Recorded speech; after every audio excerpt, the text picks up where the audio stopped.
وزیر اعلی محمود خان د سوات یتیمانانو وړو دپاره اپر سوات مټه کې زمون کور په نوم پراجیکټ باندې کار شروع کړو. په دې حواله د خپل کور فاونډیشن ډایریکټر محمد علي وینا ده. اعوذ بالله من الشیطان الرجیم، بسم الله الرحمن الرحیم.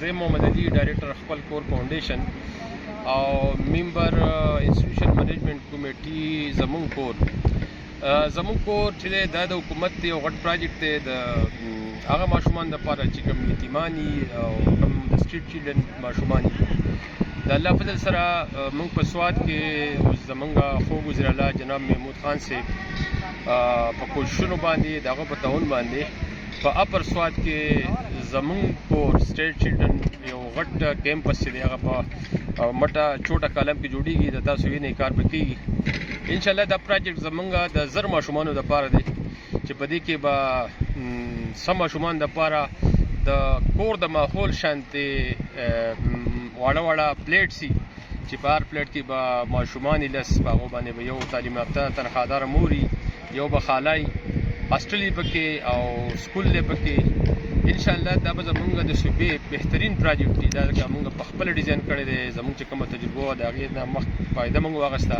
او موږ وایو چې دا بلډینګ داسې ډیزاین شي چې دا په دې ټوله صوبه کې داسې نه وي.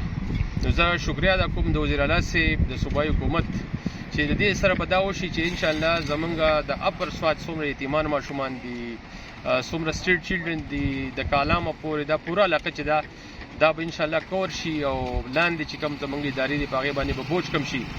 نو زه ځل بیا دا زمونږ د زړه غټ ارمان زما هم او د زما نه زیات زمونږ د خوږ وزیر اعلی صاحب چې زمونږ ډېره پوخانه پروګرام یې چېرې په مټه کې او موږ داسې یو اداره جوړو او دا تاسو وینئ کار روان دی، په ډېر بهترین طریقه باندې کار روان دی.